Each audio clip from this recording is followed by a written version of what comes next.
Hello buddy, welcome back. I'm the Strategy Professor, and today we're going to be starting a brand new legendary campaign with Belegar. So special thanks to Nathan for sponsoring this campaign. If you'd like to sponsor a campaign yourself, just email me at thestrategyprofessor@gmail.com or stop by the stream on YouTube every night around 11 p.m. Eastern Standard Time. Right now we're currently just streaming League of Legends. We might stream some Total War again in the future if there's a special like sponsored stream. We might be able to do that, but right now it's just League of Legends. But you're welcome to come by, talk about a campaign you might want to sponsor, or just ask any questions about Total War, League, or just anything else you want to talk about. Very friendly, chill community, so check that out. And right now it's just $30 for 15 episodes, so about $2 an episode. And be sure to check out the rest of the content as well. We do tons and tons of legendary campaigns, no shenanigans, just straight up good, clean, non-exploitative campaigns. So, okay, let's go ahead and get in here. And this is vanilla. There are no mods on this. Sometimes I do the SFO mod on the channel, but this one's just going to be vanilla. And this is right after the Skarsnik, or the Grom the Paunch update. And I'm doing a Skarsnik campaign at the same time that's also sponsored by Nathan, and I'm also doing a Grom campaign fairly recently. So be sure to check out all that if you want more new content. Okay, so this campaign is fairly challenging in the mid-game. The very early game is pretty straightforward and pretty simple, but where you run into problems are once you get about one full stack and you get a bunch of enemies, then it can be really hard to move anywhere or do anything if you're not really proactive on this campaign. So you can just chill and just farm rebellions for 6 hours or something if you want. I literally saw another streamer farm rebellions in a Skarsnik campaign for basically 6 hours. And people were watching him just farm rebellions for 6 hours. If you just want to cheese the campaign and just do like checkerboard pattern, crossbowmen, quarrelers, and just, power level Belegar up to level 30 before you do anything, you can do that. But I'm going to try to be more proactive, do something that hopefully is a bit more interesting, take a few more risks on the map. But anyways, that can be one of the challenging parts, is you kind of have a window where you can get out and make a move before the enemy gets too strong. And if you don't do anything within that window, then you can kind of get pinned and stuck in your main town for a long time, which is fine if you want to do that. But if you don't just want to sit around, you got to make your move early. Okay, so we get plus 50% upkeep on everything until Carricate Peaks is recaptured. So that's what makes it hard, because you really can't get multiple armies. Dwarves are already on the expensive side for the kinds of units that you get, so that can be tough. You do get 10 leadership when laying siege, so that's good for aggressive gameplay. When you get Carricate Peaks, you of course take off that penalty, and you also get a special building there. You get 4 ghost heroes that are free when you hire them, that are quite powerful, so that does help out with the fact that you can't afford very many units. You do have siege attacker attribute, so you don't have to wait on any siege towers or anything like that. We're going to be getting grudge throwers, so that's not going to matter that much anyways. Dwarves can get siege equipment at level 2 or at tier 2 on your towns, so that's not a big deal. You get Vanguard Deployment during underway in case you want to do that. Usually you want to sit back as far as possible and pound them with your artillery and your archers before they get to you. But if for some reason you want to try to rush forward, you can. And then you get plus 10 leadership when fighting against Greenskins and Skavens. That's really handy. But okay, let's go ahead and get in here. So we're just going to try to grab our province really quick early on, and then just get about 6 archers and 4 grudge throwers, and we're just going to move straight for Carricate Peaks and just rush over there and see if we can just beat them down. Now this is a strategy that I haven't really tried that much early on, but I just really want to do something that's more proactive. In my experience, Crooked Moon is kind of held off by Carrick Norn in the early game. They do start at war with them. I'm not sure if they did in the past, but usually they don't come over and mess with you that much early on. And it is actually pretty difficult to try to take on the Skaven. I've tried rushing the Skaven too, because they just have so many swarms of units, and they're just so good against missile stuff because they just have just tons and tons of units.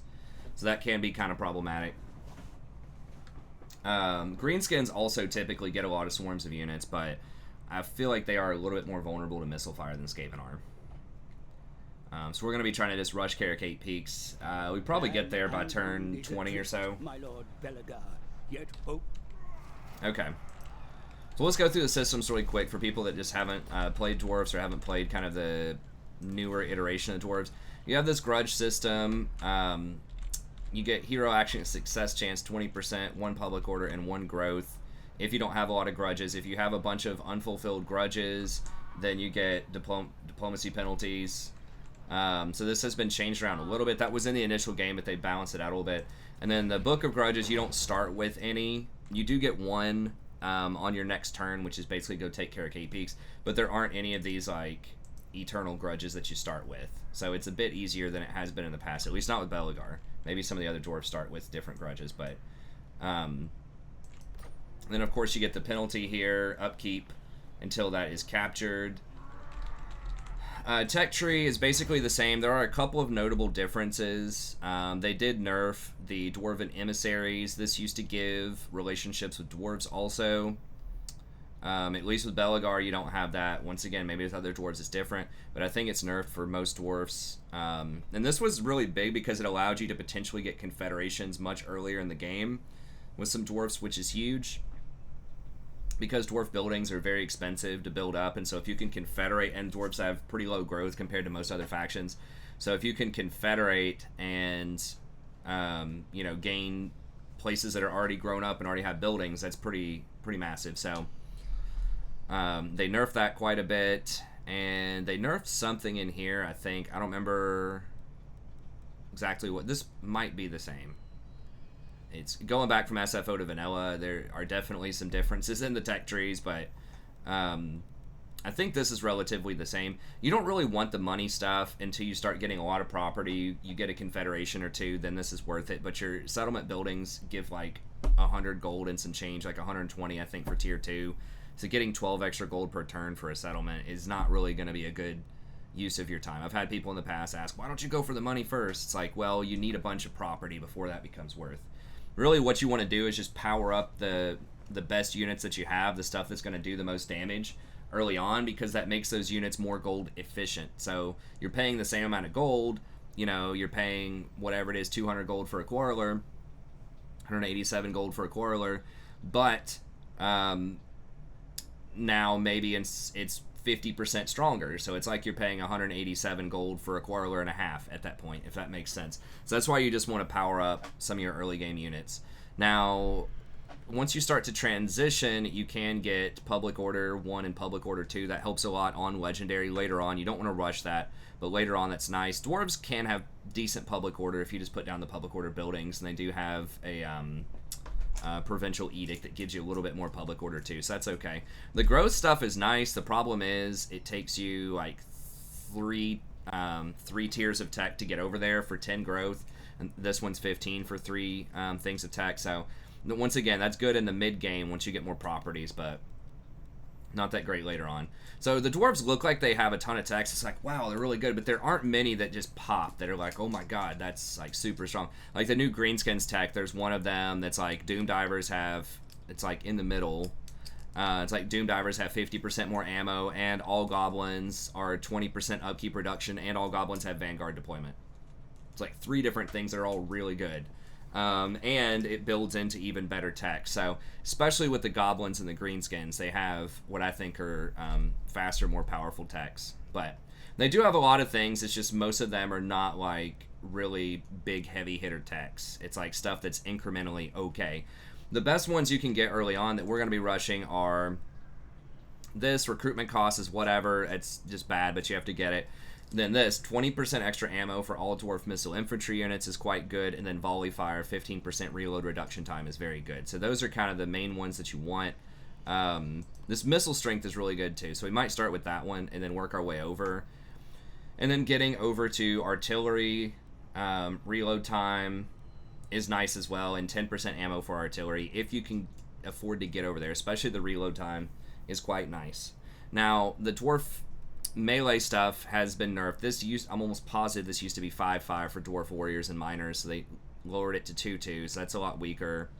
And then it's like, it's okay, you know, it's like 5 leadership, 3 defense for lords, 5 armor. Dwarves already have a lot of armor, so this 5 melee defense for rangers. So it's like, it's okay, it's just not like that great. This is good. 10% for dwarf units with hand weapons. That's basically anything with a shield on it. And then 2-handed axes and 2-handed hammers. So the 10% weapon strength, those are pretty good later on. But then some of this other stuff, 5% upkeep for Longbeards. This stuff's like okay. But I think the melee stuff is a lot weaker until you get to like right here than the range stuff. And the range stuff is going to get most of your kills as dwarfs. I mean, that's just kind of what they're known for, is having really strong artillery and really strong missile infantry early on. Okay, so that's what we're going to be rushing for, these things, and then in the mid-game we might get a couple of these other pickups. Now, as far as the Lord himself, Belegar, this skill tree has been changed a bit in recent times. The biggest one is they used to have a skill that specifically affected only Rangers, and it would give you like 24% extra missile strength, I think, and maybe 24... or like 20% ammo, something like that. It was separate, but with Belegar, basically you had to go Rangers, and because Quarrelors are just much weaker. But if you were playing with a different Lord, then you wanted to go Quarrelor. So it was only if you had the Rune Lords and Belegar that you would go Quarrelors. Well, they've combined that all into one with Tactician here, so that everybody, Quarrelors, Thunders, and Rangers, are all 20% ammo and 12% missile strength. So this is going to make your Rangers a lot weaker than they used to be with Belegar, but it makes Quarrelors a lot more appealing.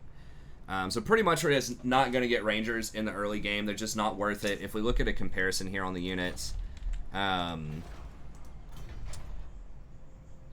Rangers they are a little bit cheaper. God, it's going to... There we go.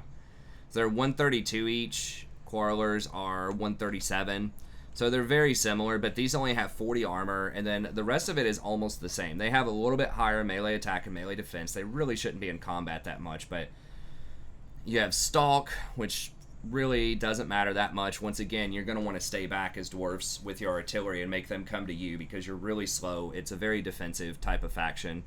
And you have like no flanking units until you get to gyrocopters at tier 4, which gyrocopters used to be tier 3 when the game released, and that was super good, but they've nerfed it to tier 4. I think they should be tier 3, but anyways. The big kicker is they just have a lot less armor. The 40 armor, and you get a little bit more move speed, a little bit more melee defense, all that stuff, but you do the same damage and you have 45 less armor. Or 40 less armor, and that's just the big deal, is 40 armor is huge. And this requires a separate building, and you are really tight on building spots. As you can see, we don't have a special town that gives us lots of extra building slots. It's just one slot per upgrade until you get to tier 4 at Karakazor, so you really don't have time to get something like this. Because this building eventually can allow you to get to Longbeards if you want that, which Longbeards are okay. They're just better dwarf warriors, pretty much, higher leadership, and it's better all-around stats, but they are significantly more expensive as well. So once we get Karakate Peaks, that'll pretty much be the backbone of most armies for a little while, and then eventually you can transition into Hammers and Iron Breakers at tier 4. So these aren't that great. Now, the Bugman's Rangers are better because they have significantly more melee attack and defense, so 24, 38, and they have regeneration 4 per second with the liquid fortification.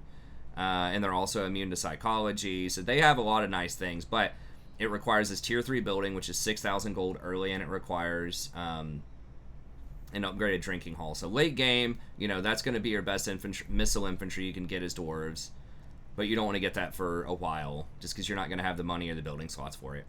So what we're going to go for early then is just Quarrelors, and then Grudge Throwers. Now this is going to be the backbone. These things do a lot of damage. There's several upgrades you can get for them. They have pretty nice range at 440, lots of ammo, so they just put in some work. They do a ton of damage, especially on sieges.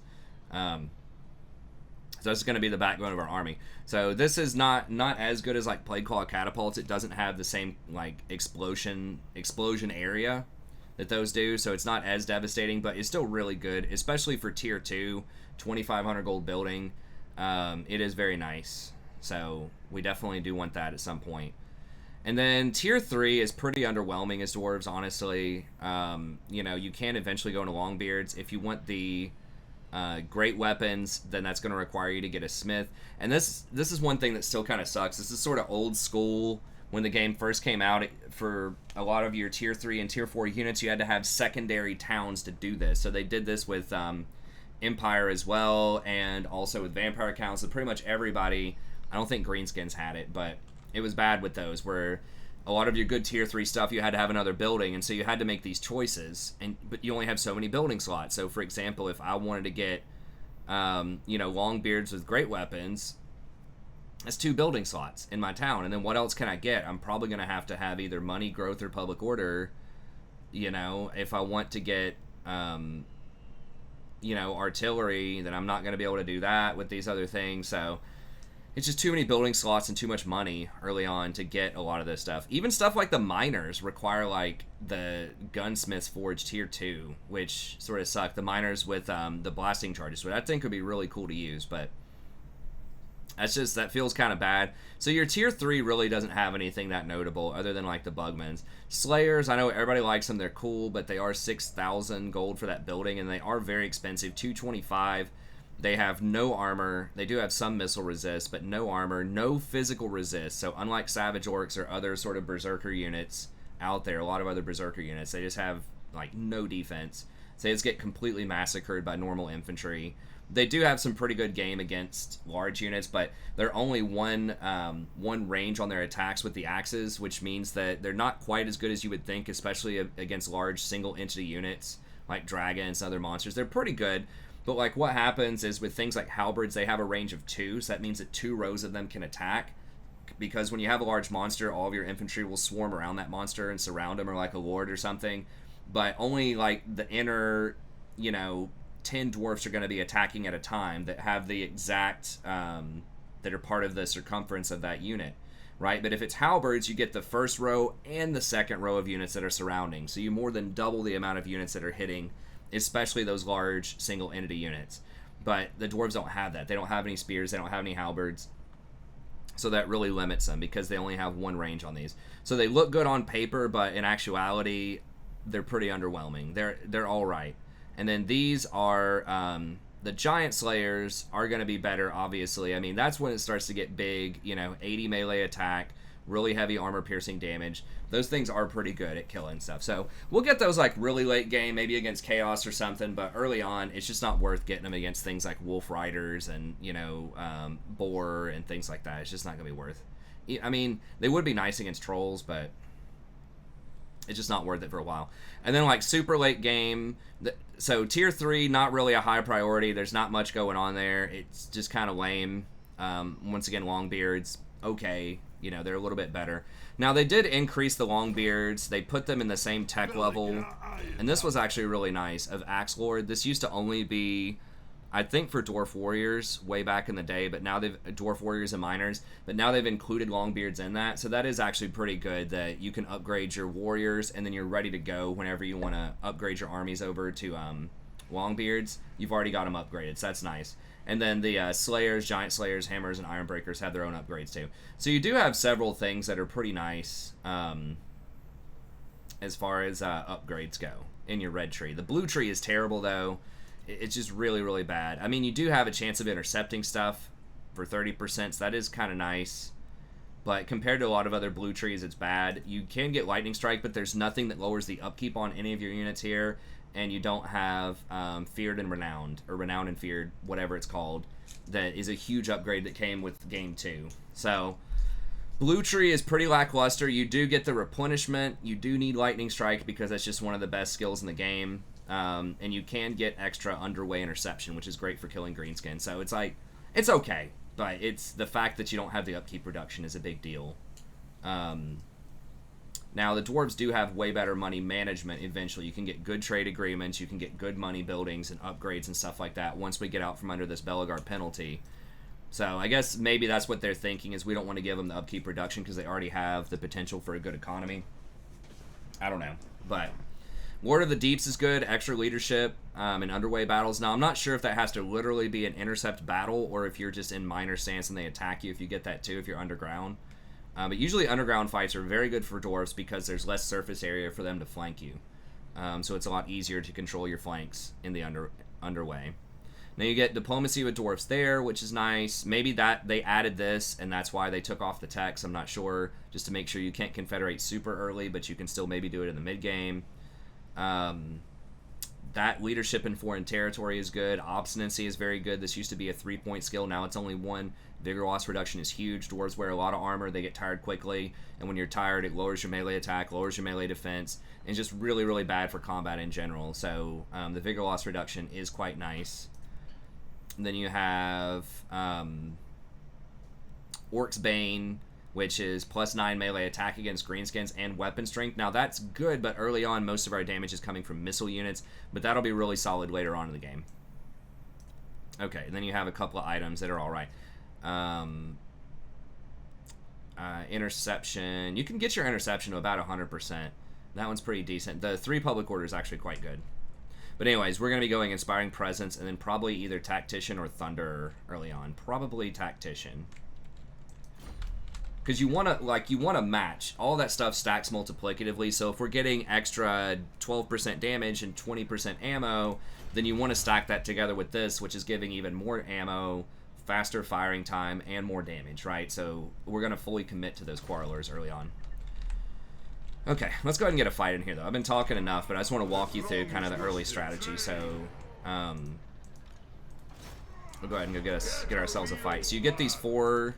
You get 2 Thanes, 1 Runesmith, and 1 Engineer. So that is very nice that all that's free. They have kind of the same skills, most of them, that they've had in the past. The best one is going to be the Engineer, I think. It gives mobility eventually, and it just doubles down on what we're already doing, which is ammo for missile units, extra damage for missile units, ballistics calibration for our grudge throwers. So this one is going to be like a huge DPS boost. The Thanes just kind of get out there and face take a bunch of stuff, so you just want to put as much melee defense as possible and just get out there, just get them to see if the enemy will surround and soak them up. And the Runesmith kind of sucks now, honestly. They nerfed Wrath and Ruin. This used to be a direct damage spell that you could put on somebody, so it gave the dwarves some magic damage, some way to deal with like elite cavalry or monsters in the early game. But they've taken that away, and now it's just this kind of dinky charge speed, move speed, debuff thing. So, you know, we'll use him. He's okay. You know, he still has, he's still ghostly. All of them have 75% physical damage reduction, so physical stuff, even armor piercing, does almost no damage to them. You just got to watch out for stuff that does magic damage or has magical attacks, because that will shred them pretty quickly. But they still do give out this armor buff, which is nice. They give out armor piercing weapon damage, and then they eventually have this Rune of Negation, which gives out damage resistance. So they have some buffs. They're still worth getting, but it's not worth going super far out of your way. You do have damage walls with them, but you're already going to have so much artillery power that you can just blow up the walls if you need to. So yeah, they're a little underwhelming. Okay, so we're going to go ahead and just jump over here, get ready to go for this guy. And as far as buildings go, you just want this special building, which gives you growth, money, and recruitment capacity, which is nice. So you got to have that one. Then we're going to upgrade this and eventually just get our Quarrelers. And then we'll level up our other 2 towns to tier 2. And then we just want to drop a siege workshop and just grab grudge throwers ASAP. And then the other town we're going to put a public order building and just make a run for Carricate Peaks. Okay, so here we just want to see how much, if we can get any money out of any diplomacy. Some diplomacy is just kind of luck of the draw. Some people you'll get aversion. It's like -30 diplomacy. You have a proposal? We are willing to hear it. No. Some people get affinity, which is like +30 or tolerance or something. So we're just going to go with what we have. We're obviously not going to save scum it or anything like that. Okay, I'm just going to try to get him to pay for this. We might be able to get him to do a trade agreement or something at some point, but... Okay, we're just trying to just get money out of diplomacy as much as we can. To actually explain that, we got that going on. We'll talk about Oath Gold later, but basically it's a secondary currency. A lot of factions have that this day and age. I think the Tomb King started it, but basically you win battles, you just do aggressive stuff, you get this currency, then you can buy things for it. You also have to have certain resources, either through trade or just occupying an area. So we'll go over that later. There's a couple of things in here that are pretty good, but it's not going to come online until much later in the game. But that's pretty much how that works. It's pretty straightforward. You get exactly what it says you get. There's no special strategy for that. we're just gonna accumulate that stuff naturally. It's not really worth doing like the technologies or like skills or things like that to upgrade your oath gold, especially in the early game. There's just better stuff to be doing. Okay, attack, grudges. Okay. So once again, you know, like I said before, we're not gonna cheese this. We're not gonna sit here and just multi-sack the same town, or we're not gonna sit here and just farm rebellions for 1,000,000 turns. I'm gonna try, we will do some checkerboard patterning a little bit. I'll show you what that is, but we're gonna try to be as legit as possible. But the dwarves, just by their very nature, you have to play a little bit defensively, especially on legendary. And now that's just the oath for taking care of gate peaks. You get a lot of bonuses. Our ancestors would be proud. But we're gonna try as best as possible not to cheese this thing. Ancestors heroes. Okay, so we'll fight it manually. It's a little bit harder than it seems because these wolf riders are really obnoxious. Let's go ahead and get in there. Now the ghosts are immortal, so if you lose them, it's not as big of a deal. Back in the day, if you lost them, you just never got them back, which was kind of rough. But they are immortal, so they just kind of go into timeout for 5 turns, which is still a big deal, especially in the early game, taking 5 turns off. So we don't want them to die, but we really need to try to use these units. Now we can get our sight obstructed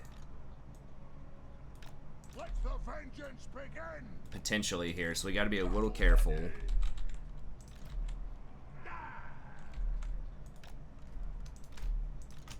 Actually, you know what? Let's just go all the way up here.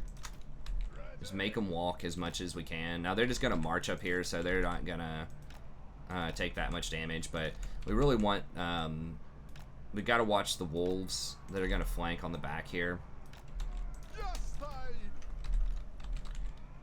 Have some hammers up front, and then we just want our main guys just to, especially the Thanes, just to face tank some stuff with Belegar up front. And then anything that kind of gets through. Miners are very expendable too. They're pretty weak. I really wish you get those blasting charges early on. They're really fun, but alright. So this is, if you auto-resolve it, it doesn't give them enough credit. Like, you're going to take more losses than auto-resolve suggests. And the AI is a lot smarter these days than it used to be.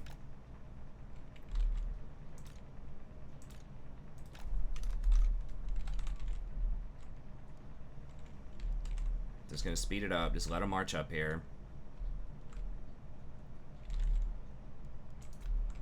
You do not want the dwarves to turn as much as possible.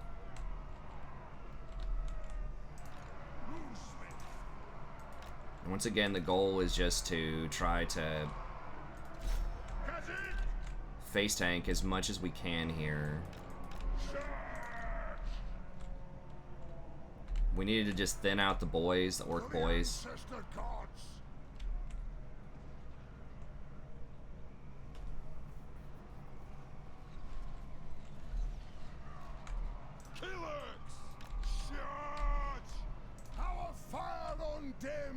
I don't really care about the air boys that much.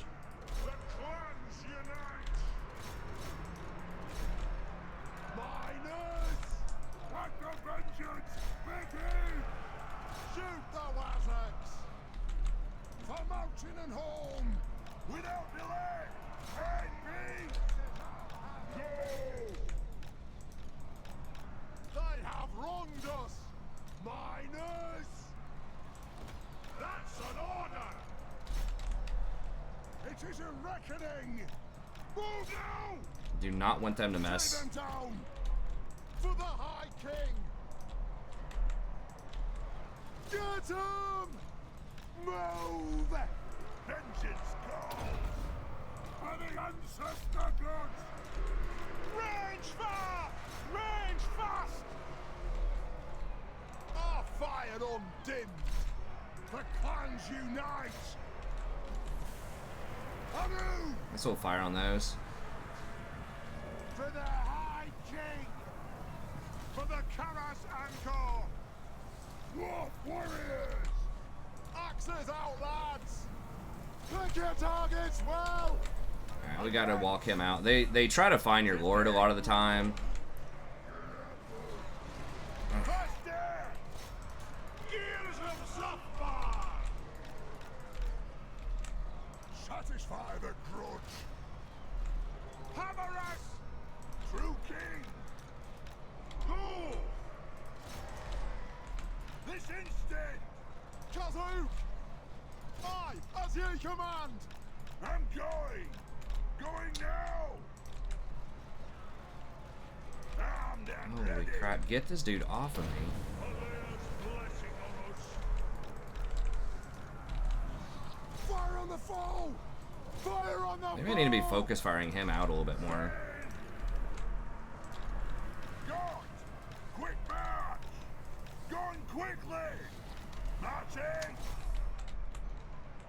Hammer us! I don't know how my hammers aren't just like murdering these guys right now. For Grimnir! For the ancestors! Miners! You take a bit more than it says you're gonna take on the auto resolve. Hammer us! Anu!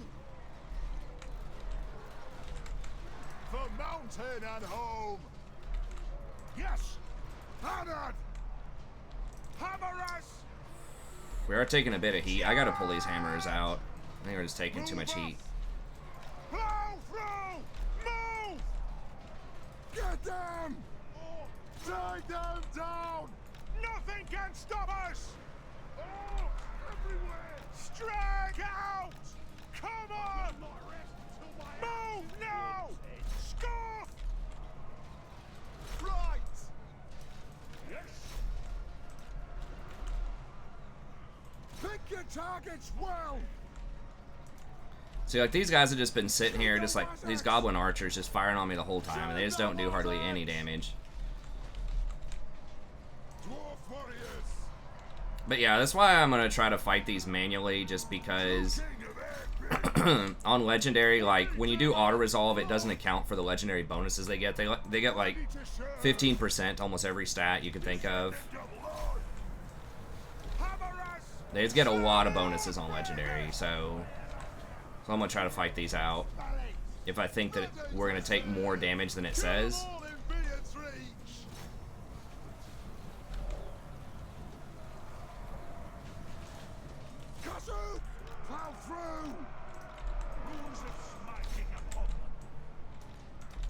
Okay, we don't need that many people over here. Okay, they're all running. So yeah, we took a little heat. We are going to get to replenish some. Yeah, if you auto-resolve it, though, you'll take a lot less casualties. But once again, we're not trying to do the most efficient thing possible, right? We're not trying to exploit. We're trying to actually, you know, fight. You can kind of see the numbers there, though. I mean, even without the upgrades, the Rangers just do the most damage. It's all about the ranged stuff until you get to hammers eventually. But even the hammers there only put down, you know, 86. They only killed 86 things, and they were starting to take a lot of damage. They don't have as much melee defense as a lot of other dwarfs do, and they don't have any missile resist or shields. So they are going to be susceptible to missile fire. Now on SFO, that's a bit different. They do come with, like, they're way stronger on SFO and way more expensive, but they do have, like, 40% missile resistance and stuff like that, but it's not the case in the base game. Dwarves, I think, are significantly stronger on SFO, but... Okay, we still got our level up. Then we're just going to sack, because we're going to get at tier 1 with a building anyways, but I'm not sure which building. This costs about 700 to repair. I mean, we could just roll the dice and hope that we get something good. I guess if we get a recruitment building and we sell it, we'd sell it for like 600, and then we'd have to repair. The repair cost is going to be like 700. I think I'm just going to sack. On my way. If we get like a growth building or something, if we just normally occupied, it we'd end up losing money. True king of Now, a lot of times you do just want to occupy as dwarves, but right now money is very significant. Revenge incarnate. Okay, so we just want Inspiring Presence. You can do Root Marcher, and that does sound good, like 10% movement. It is nice in some situations, but we just need as much power as we can get right now. You gotta get either Tactician or Thunder early on, I think, for going for the strategy I'm doing anyways. And we don't really care if this is devastated. It is going to cause some public order problems. We are losing out on a little bit of money. But we can just give it a few turns just to kind of repair itself, because it will eventually repair itself. And then we just want to go for the Woodsman Hut. That does reduce the cost of hiring Quarrelers by 20% and Grudge Throwers. So that's going to end up saving us, I don't know, 500 to 1,000 gold when we eventually hire all those units. Belegar. You get 100 gold a turn, and hopefully we can trade this wood pretty soon. What? Deliver your message. Let's see what we can get here. It's not happening. Empire's blessing. Oops, well, whatever. I'll take it. We just want to play nice with all the humanoids. Just anyone we can play nice with. Welcome, brothers in metal. Okay, so... Ready. Wait. Friendship is more valuable than good. Okay. I think I got everybody. Okay, we can't trade with Border Princes yet. Can we do anything else with them? I am ready to parley. I hope your words are wise. I've already looked at that or not. No. Okay. So we got all that, got our techs. Let's keep going. So we are getting some replenishment there.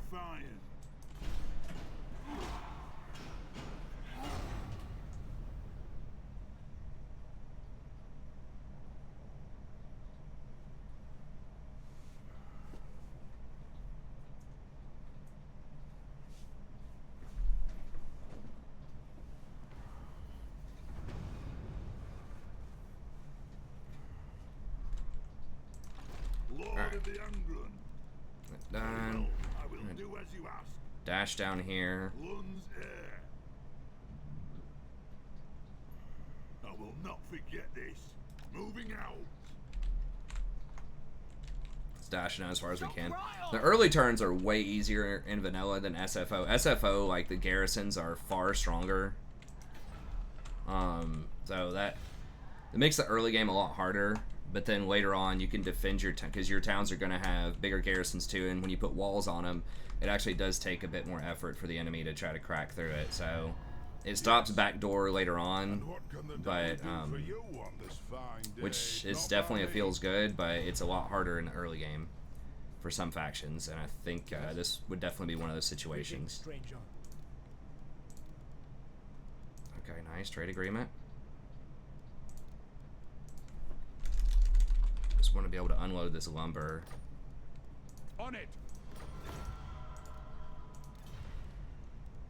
And all of this stuff is yellow too, so obviously you want to try to play nice with anyone that has yellow property, because it's not worth it to go try to claim all that. Who calls? You have a proposal? We are willing to hear it. Okay. To Here, war. and I think Honor to your ancestors. looked at all these guys. No. Blah. Okay. And then we're gonna get 3 turns for a growth, which is fine.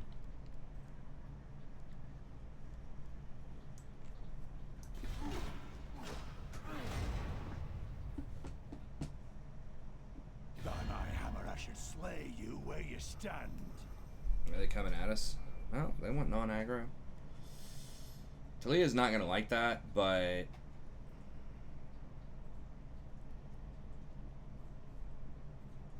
it would be nice not to get backdoored by Skaven for a little bit.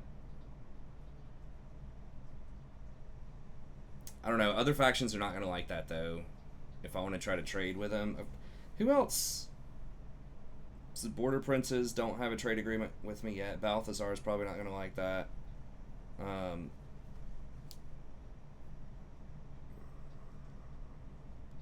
I guess... I mean, they could declare war on me, but... I'm not sure who that's going to upset. That could upset a lot of the other dwarfs. Maybe it doesn't matter, but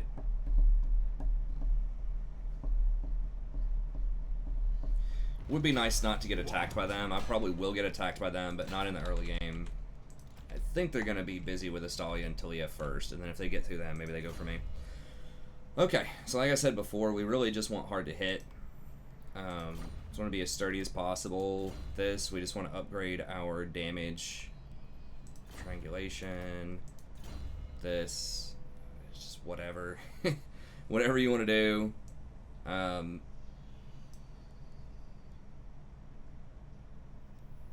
Let's just go with that one. Maybe they nerf that for multiplayer, for really long fights. I don't know. They have kind of started paying attention to multiplayer a little bit more in recent times than they used to back in the day. But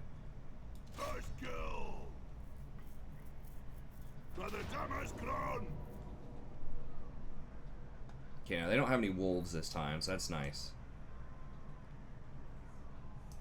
And it's a goblin lord instead of a orc lord, so they're gonna hit a little bit. They're not gonna hit as hard. Not gonna have as much armor piercing. I should have had the ghost on the put one of the Thanes. I'm just gonna have to devote one of the Thanes to go onto their lord. The physical resist is very good against armor piercing.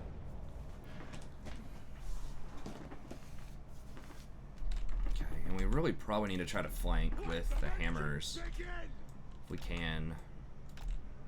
We were trying to do that last time, but then it just didn't work out very well for us. Okay, we got these. They don't have any flanking type of units. And then we got to use these Thanes. The Thanes replenish pretty quickly in towns. So Thanes, Belegar is going to have to face tank some too. And we'll see if we get those Dwarf Warriors. No shoddy contraptions here.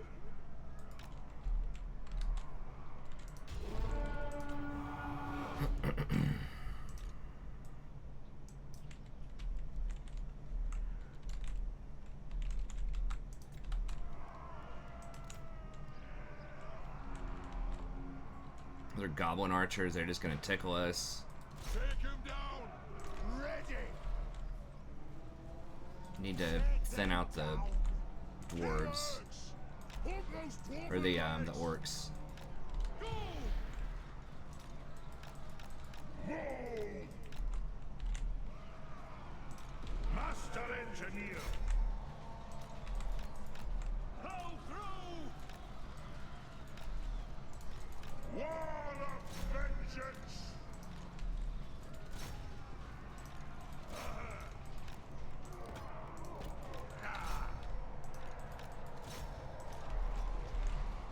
Descendant of Lord. Castle. Pour those dwarven lads. Attack! Dwarf warriors. Have at them. Die. If you insist. Fire on the four! Kill the old splitters!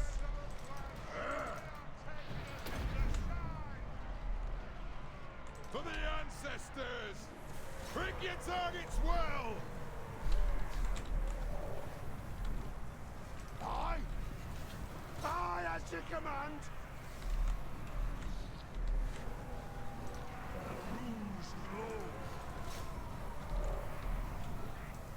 Vengeance calls! Understood! Get them!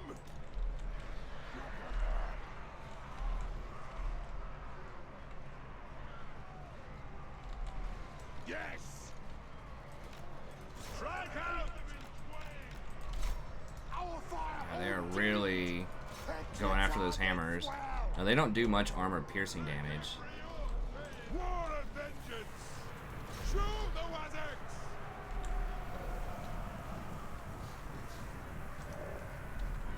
If they get close, nothing!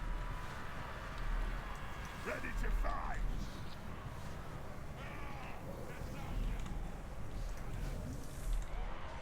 Dwarves, ready axes!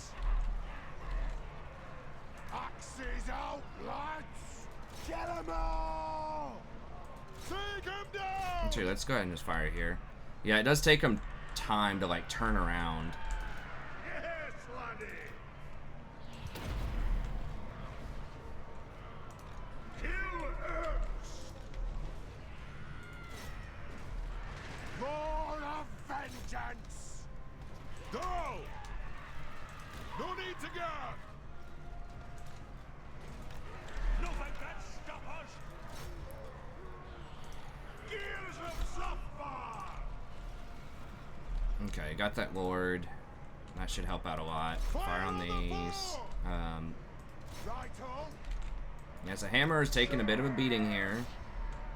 Dwarf Warrior's probably gone. To the High King! Those who can go to Gita!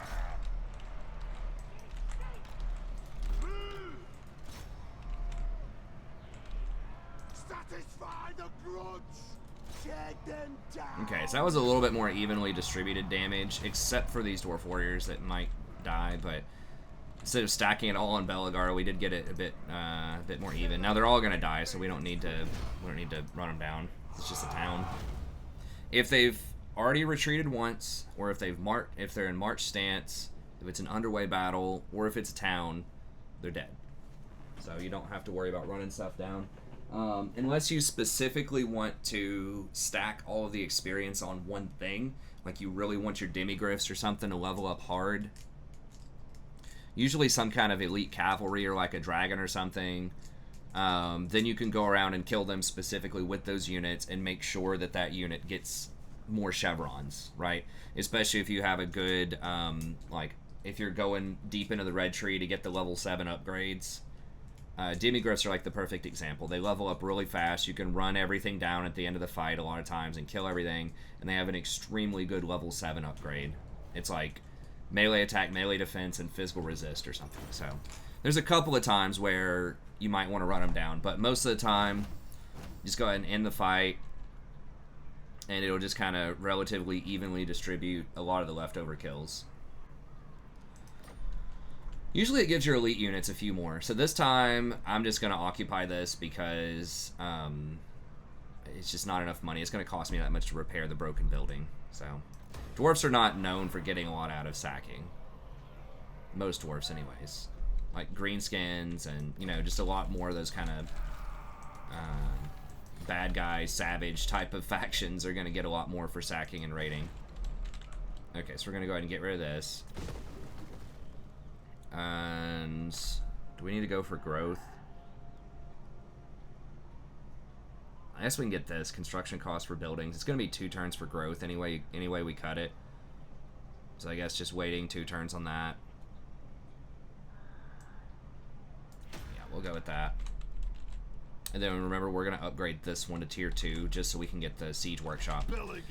Okay, Belegar. I think we're going to commit to tactician. We're going to have 6 archers and 4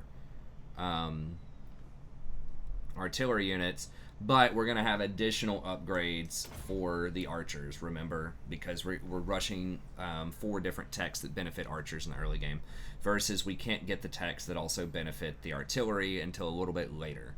So I think it makes the most sense to go tactician. You could potentially make an argument for going dwarf warriors and miners and just say, look, if with the melee defense, if I can hold the line longer, that's going to allow me to get off more shots. And in a siege, I'm eventually going to have to go in and try to kill them with my melee attack and melee defense. But I still think that in the early game, this is just so good. I mean, 20% ammo is basically 20% more damage if they empty the clip, which you're going to be doing on sieges. And then 12% missile damage is huge. That's basically 32% more missile damage. And that even stacks multiplicatively. Like the 20% extra ammo that you're getting also gets the 12% extra melee, or missile strength rather. So it's just really, really good. Versus this is really just going to increase your, you know, your melee attack by a pretty good chunk. I mean, Dwarf Warriors only have 22 melee attacks, so you're probably increasing your overall damage by, you know, quite a lot. But ultimately, I still think it's the archers, especially on sieges, that are going to put in most of the work. Okay, so we're not going to hire anything. because I think that we will be able to beat the rebellion with this, and we're waiting on the siege workshop anyways. So we're just gonna wait with all of these units, and then we're just gonna hire like just 5 archers, probably like 5 archers, 5 artillery, and just call it a day there, or maybe, you know, some denomination that's kind of like that. Maybe get 1 more warrior, and like maybe 1 more artillery. Go for 5 artillery, 4 archers. We'll see. The miners, probably get rid of the miners, but we'll save them for the rebellion, and then we'll get something better. Okay, but anyways, we're not gonna hire yet. Work in the techs. Almost have mastercraft. What honor to your ancestors. Just checking our money out here. Aye. And, you know, the longer you can wait to hire your units, the more you can save on upkeep. You have a proposal? Upkeep reduction. So, What? You have a proposal? I'm also waiting We are to, willing to hear it. No. Yes. Welcome, brothers in Mecca. No, sir.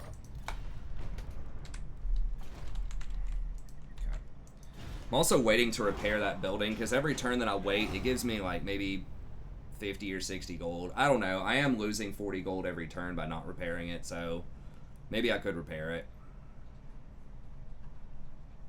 I'm not really sure, honestly, about the math on that. It's probably pretty close, because it does repair itself slowly over time. It is causing public order problems, but there's going to be a rebellion anyways. I'm not in like a super hurry for that, to deal with that.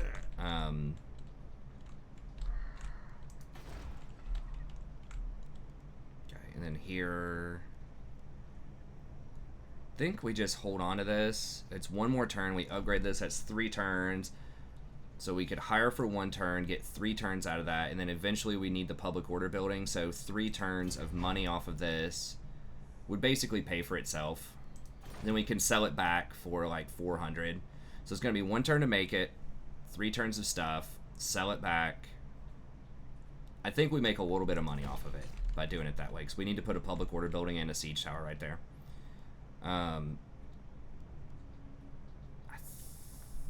It was 600 initially, right? And it's been 3 turns.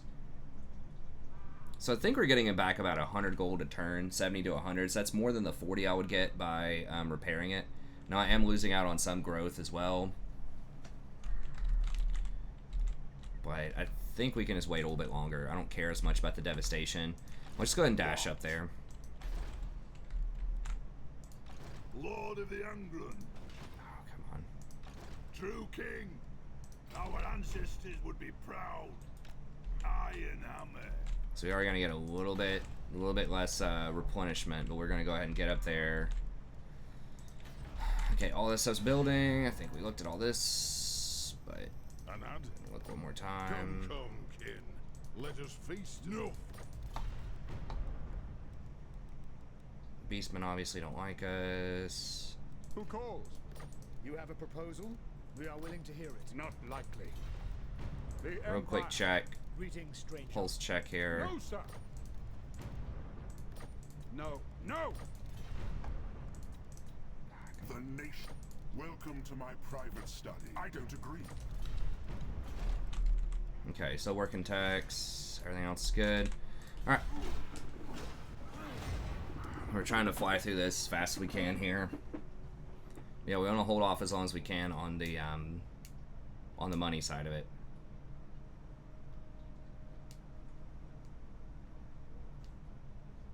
We could potentially even just get rid of those miners, but I do want to make sure we can beat this rebellion. True king of 8 peaks. Like I said, we'll probably dismiss them after the rebellion. On my way.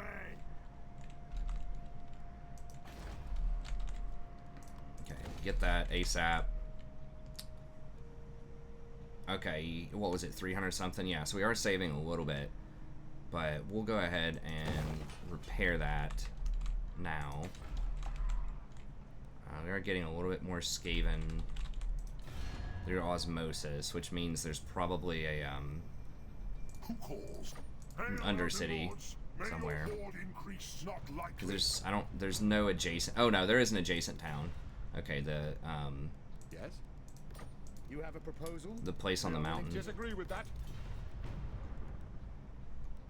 So if we did do the diplomacy with men upgrade, we probably would be able to get these trade agreements. So it is pretty good. You do want to get that eventually, but the fact that it doesn't include dwarfs anymore is kind of makes it a little less obvious that that's what you want to be doing early. Okay, so we could get something else other than this. We could get some growth or whatever, but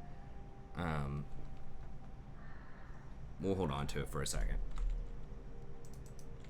Okay, so it should be 2 turns. There's a rebellion. 1 turn. Got crossbows. Okay. We're at 55 minutes. So, yeah, this first one, we did get 2 fights in there, which is nice. But the next episode's going to be the real, probably be able to get over there by the end of the next episode, I hope, or at least get a good fight.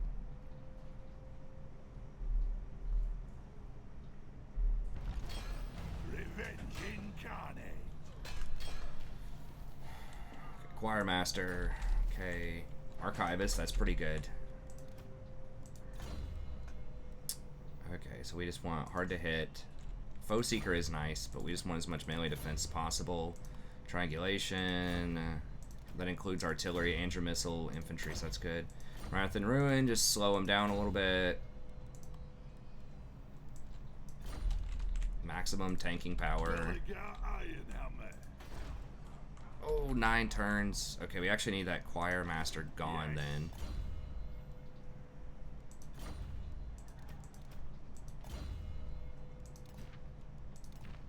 Yes, take that out. Lord of the Ungren. How? Did he get a trade or something? Dang, I don't want to take an extra turn on that. Anyone else get an Archivist or? Probably 5 or 10 minutes. What do you say, Rory? Yeah, you get Rory. Yeah, I'll do that in a minute. Okay, I honestly don't know how it dropped. Oh, because I repaired it. That's what happened. So I screwed that up. I should have waited on the repair, because now I'm going to have to wait an extra turn. I mean, I'm waiting anyways, honestly. It doesn't matter that much, to be honest. Because I'm waiting to hire... like, it's going to take me... I think there's at least 1 or 2 turns of downtimes. This is going to take 2 turns. And I don't want to hire all my stuff until 1 turn before this comes in. Just to, you know, save as much as we can on the upkeep. Because we can... I don't think we're going to get any aggression before that. To battle. It shall be done. Okay, so we'll just come over here and I guess just chill for a second. Oh, we can actually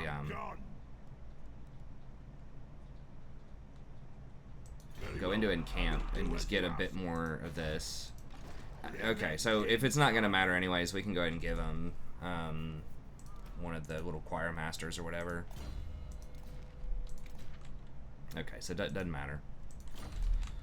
Okay, and all that's done. I think we wait 1 more turn. How long does the public order building take? 2 turns? Okay. We'll wait 1 more turn on that. Tech, volley fire.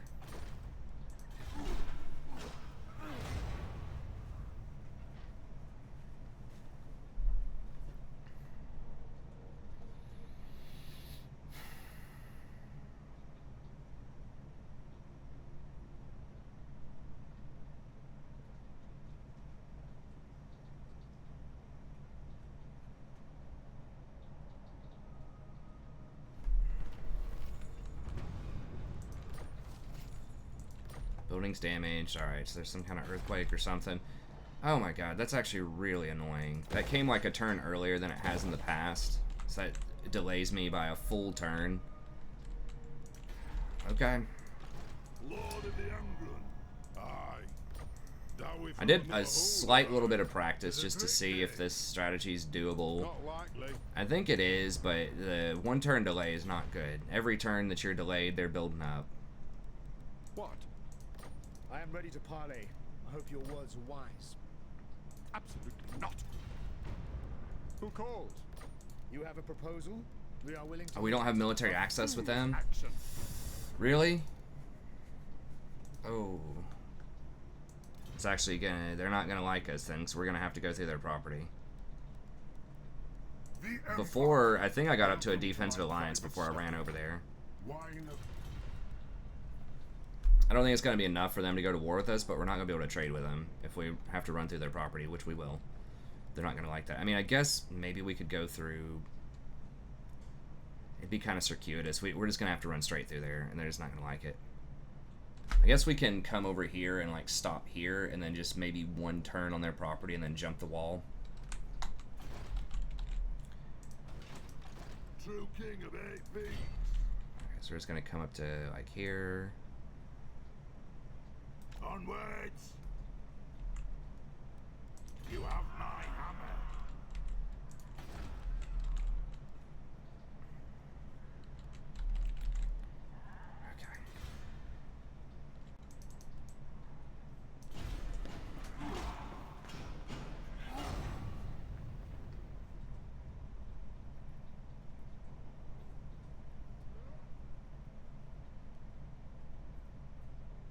Okay. Okay. I probably should have kept it 59 minutes. Sometimes people get a little iffy on like hour-long videos.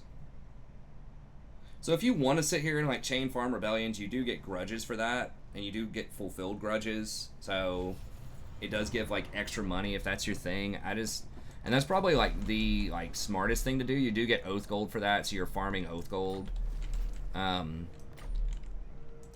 So that's probably like the smartest thing to do, you know, in quotes. But once again, I want to make it a fun campaign for myself, and I want to make it fun to watch as well. So I'm trying to do as few exploitations as I can. And you do want to go ahead and upgrade this because we're going to need the either public order or a money building. You need to do something because once again, the tier 3 just really doesn't matter. It's once you get to tier 4, you do get an extra building slot at tier 3, but it's more expensive and it costs 2 growth. And so I think just trying to go wide and just upgrade your towns, it's ultimately just going to be better. Because if I could get this to tier 3 and all I'm going to do is put a money building there, like why not just upgrade this to tier 2 and put a money building there, you know what I mean? Or something else. Like, there's really no reason to go to tier 3 unless you get either multiple building slots or there's a key, you know, upgrade that you need. Which, once again, the Longbeards are cool, but I just can't afford... I'd just rather spend my budget on the ranged units right now than Longbeards. And we are going to be balling on a limited budget. Because remember, we're only at like a half stack right now. So if we want to get to 20, we're probably going to go in the red. Excuse me. But anyways, that's going to be it for this episode. We'll start off killing the rebellion next time. We will power up with quarrelers and grudge throwers. And then we're going to try to make our way over to Caracate Peak. So stay tuned. Should be spicy. Should be some tough fights. And we'll see you next time. Have a good day.